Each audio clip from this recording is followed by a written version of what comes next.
Now we already know what Mahindra's big EV push will look like with the concepts based on the INGLO architecture. But the first of those EV SUVs is still 2 years away. So in the meantime, we have this, the Mahindra XUV400,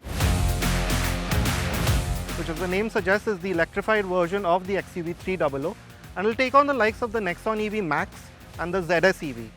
And so here we're driving it today at Mahindra's proving tracks outside of Chennai to see exactly what Mahindra has to offer in this segment, which is a fast growing one and one which seems to be right at the center of the EV sort of revolution in India.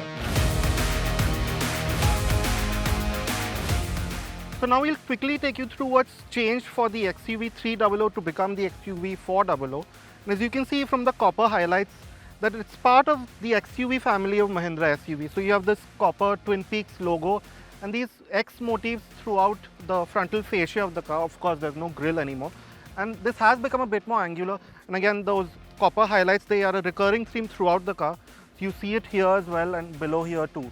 Now the headlamp cluster is the same as in the XUV300, but you see that there are no front fog lamps anymore. Now coming to the side, you notice a different design for the alloy wheels, although the tires are the same size as before. And again, you have a really bright sort of vibrant shade of color, like these grays and these blues and blacks. And they all seem to work quite well with these copper highlights. So that way, of course, the look may be a bit on the nose for some, but as it is, it's an attractive looking car. The copper highlights keep going to the side. And another big change, the XUV400 is not exactly the same dimensions as the XUV300. It's 200 mm longer, as you can see from this section. So the slightly ungainly rear that the XUV300 was quite criticized of is gone now. It's a much more proportionate look now, especially when you view it from this angle.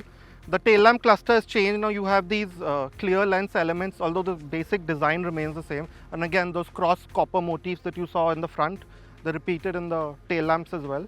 The boot, of course, it looks, like I said, it looks a bit more proportionate than before. The bumper design has changed with these more angular elements. And the boot itself is much larger now. That was another sort of complaint with the XUV300, that the boot wasn't quite as large, but as you can see, it's large. Now, this is something you don't see very often, but from converting the XUV300 to the XUV400, Mahindra has also changed the location of what would have been the fuel filler cap to here, the charging port here, which means that when you are at a charging station, you don't have to back up and it's a lot of hassle. You don't have to do that. You can just drive right in and charge through here, which is a nice touch. Now the XUV400 is powered by a 39.4 kilowatt-hour lithium-ion battery pack. It's IP67 rated, which means you have some level of dust and water protection. As for charging the XUV400, you have three options as usual. You can use a DC fast charger, which will charge the battery to up to 80% in half an hour.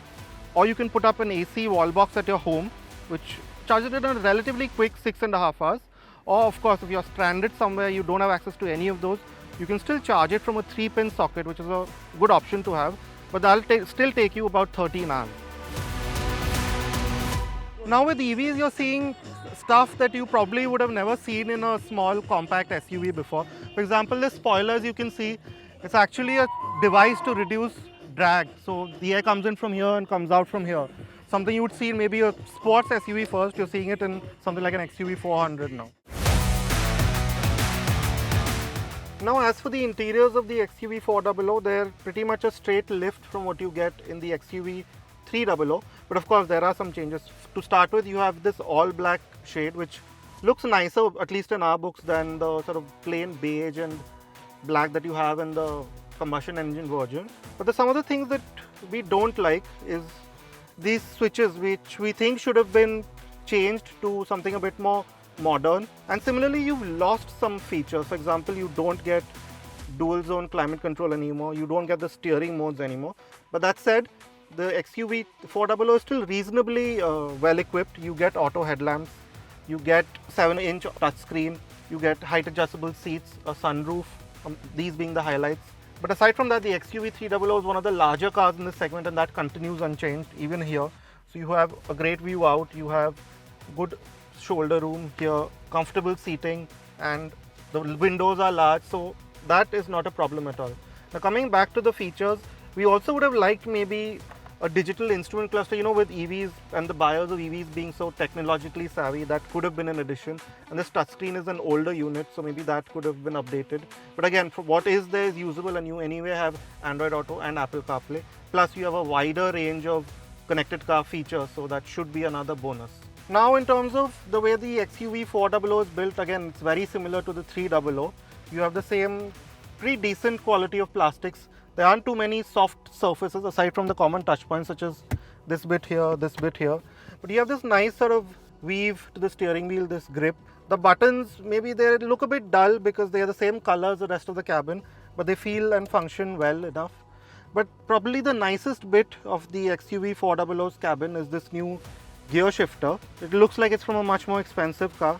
Feels nice to grip, it's got a rubberized feel to it. And as you can see, it functions with a nice click as well, and you can choose pretty much everything from here. Now if you are a family who's looking for an EV, then the XUV400 should definitely be on your radar, simply because of the amount of space that it offers. It's significantly larger, at least on initial impression, than the Nexon EV. So you have, as you can see, quite a bit of legroom. Headroom is great, especially with the scooped out roof. You have this wide bench, so 3 abreast is not going to be an issue, especially if the third passenger is a child. The floor isn't too high considering it is an EV. You have a hump, but it's not too high. And again, storage spaces, there's quite a few. You have these cup holders here, you have large bottle holders. It's the same in the front with this large center console and even bigger storage pockets in the front doors.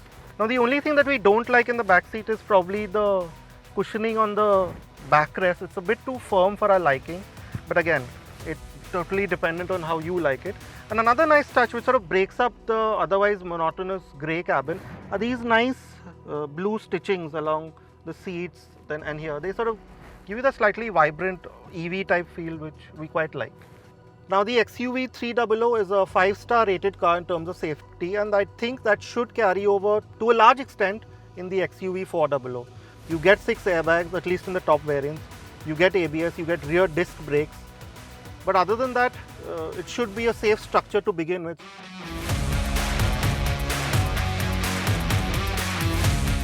Now Mahindra says that the XUV400 is the fastest accelerating car that you can buy in the mass market, with a 0 to 100 time of 8.3 seconds.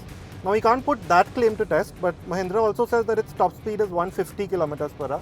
We've just done that. In fact, we've seen an odo indicated 160 at the high-speed bowl at the Mahindra SUV proving grounds that we're at, where we're testing the XUV400. Now you get 3 drive modes: fun, fast and fearless, and they progressively increase in performance. So in the fun mode, you have speed is limited to about 95 kilometers an hour. Now the acceleration, the throttle response is a bit less brisk, and that progressively increases to 150 kilometers per hour in the fearless mode. And we must say that even in this very steep 40-degree banking, we did find that the XUV400 to be quite stable. Of course, there's not much noise apart from the wind buffeting that you can hear. It's an EV after all. But here at a steady 100, you notice that it's a very quiet place to spend time in. So high speed, long distances will be quite calming in this SUV. So even here, when we're on this quite steep banking, you notice that the car is straight. There's some movement, as you might expect, but again, it's quite stable for a car with a relatively short wheelbase on a high-speed bowl such as this one.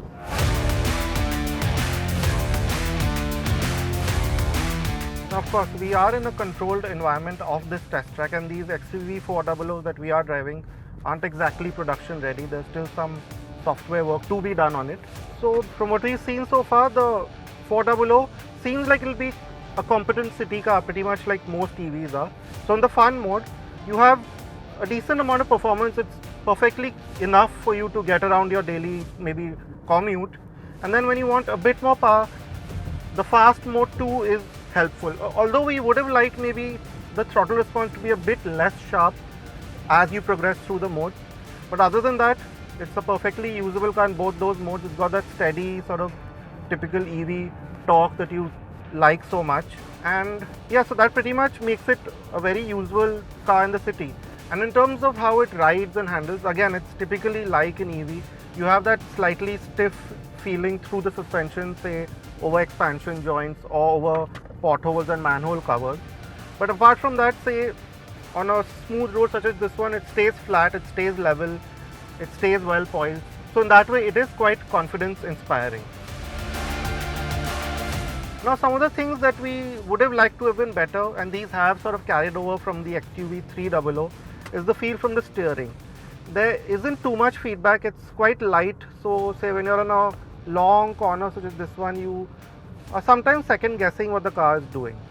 But you have a good view out like you have in the XUV300, you can see the edges of the bonnet, so moving around in the city is not going to be an issue.